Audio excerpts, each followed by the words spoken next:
Chapter 3. A Spiritual Path. The steps are a path to spiritual growth. There's no separation between the spiritual part and the rest of our program. Just as the facets of a diamond are not separate from the stone, the spiritual aspects of our program are not separate parts. They are perspectives on the whole. It's all spiritual. Our understanding of what that means may change over time. Sometimes we think of spiritual principles as separate from the actions we need to take, but in fact, they are connected. Spiritual principles give us a language through which we develop our values and learn to live by them. Principles describe our beliefs, our actions, and the reason we act.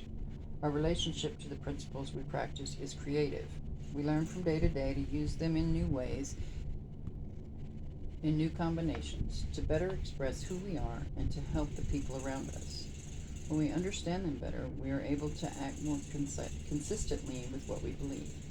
As we practice spiritual principles, we discover that this doesn't make us spiritual at all. Instead, we are awakening to what has been going on inside us our whole lives.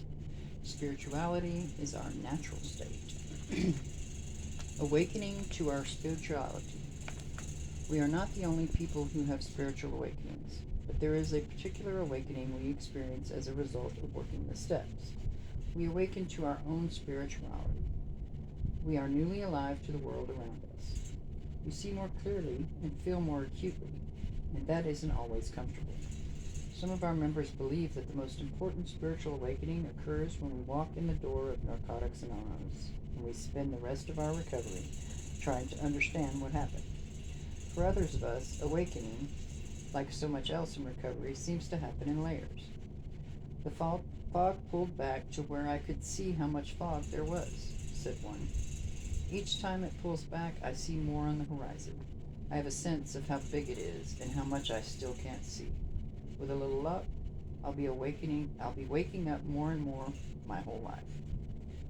Some of us have awakened spiritually with an overwhelming sense of a power greater than ourselves. Others have shared a slow, gentle reviving of spiritual awareness, whether or not we ever experience a sense of a higher power. The discovery that others care about us can be a spiritual awakening. For the first time, we recognize that we matter. Living according to principles leads us to humility, a greater awareness of our place in the world and our ability to live comfortably in it. We often hear at meetings, the most important thing to understand about a higher power is that you ain't it. Whatever it takes for us to realize that we are not the center of the universe, it's worth it. We may be too clever to declare ourselves a supreme being, but our self-centered disease still tells us that we are responsible for much more than we could possibly control. When we practice living in harmony with our world, we become wiser about choosing our battles. We learn where we can use our energy to make a difference and where we need to let go. Learning to step away from a conflict once it has started is sometimes harder than not getting into conflicts at all. That doesn't mean that we always agree with anyone or everything, or that we suddenly lose the power to stand up for what's right. On the contrary, we learn when to step forward and when to back away. Some struggles are worth fighting even if we know we cannot win, just as some are not worth fighting even though our victory is sure.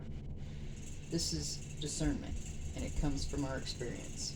We learn to tell the difference between a principle we need to stand for and an opinion that we just won't let go of. We are able to choose for ourselves when to stand up and when to surrender, and as we practice, we get better at determining which is right for us. Learning to accept the things we cannot change and take action where it is appropriate is not just part of recovering from addiction, it is part of growing up.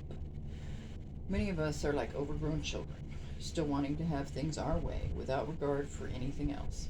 Often this means that we go through a painful adolescence in the rooms, whatever our age. Maturity comes to us when we use spiritual principles rather than defects to deal with reality. Incorporating principles into our lives allows us to understand the difference between right and wrong. Many of our most crippling defects become powerful assets when we let go of self-centered fear. Many times in our addiction, we experienced a moment of clarity when we could see the truth about what we had become, but that awareness in itself did not bring change. Effort is necessary for change to occur. Our lives change because we take action. Some of us say that we are applying spiritual principles because it means we're acting in some particular way. Others of us prefer to say we are practicing principles because we know we can always get better at it. However we say it, action is what matters. Our primary action is surrender, and we come back to it every day. There's always room to let go a little more. There is great freedom in understanding that we always have the option to surrender. In the beginning, we may be confused and think we need to surrender to our disease. In fact, that's what most of us were doing before we got here. In active addiction, we turned our will over to our disease every day. And in recovery, we learn to surrender to the process, to the program, and ultimately to a power greater than ourselves. When we give up the battle, we place ourselves entirely in the care of a power greater than ourselves. It follows naturally that we commit ourselves to the service of that power, however we understand it.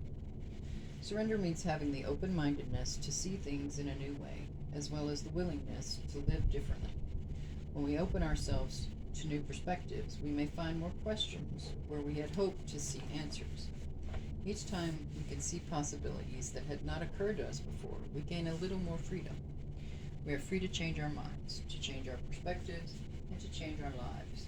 Freedom means that we are no longer living by default. More and more, we see how much courage surrender requires. We see the miracle of recovery in action when an addict we didn't think would make it actually gets the message. We can see new hope in their eyes. The contrast is so sharp that we can't miss it. We can also recognize the miracle when we find words a suffering addict needs to hear, even though we didn't think we knew what to say. When we hear ourselves carry a powerful message, we know we are being helped as much as the person we are reaching out to. Finding that we already have the answers we need is like finding a gift on our doorstep. When we are having a hard time, the best thing we can do for ourselves is to accept that gift by helping someone else.